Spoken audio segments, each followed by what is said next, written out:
Hey there, this is Alec with PhotoUp, and today I'm going to walk you through how to place a trial patch for the dedicated editor program. So as you can see, I'm in my dashboard and I'm going to select place order, then photo editing. Once you get into the new order information page, you're going to select type, and then down at the bottom you'll see an option for the dedicated editor trial. From there, you will be able to select the desired shift that you would like this individual to work on, and then it's uploading like normal. We do want you to limit this batch to under 15 final images if possible. From there, the batch will be assigned to 3 individuals who are also interested in the program.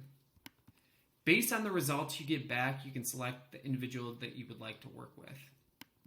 If you have any questions about this program or this process, please reach out to us by clicking on the chat bubble in the bottom right-hand corner of your account or sending us an email to sales@photoup.net.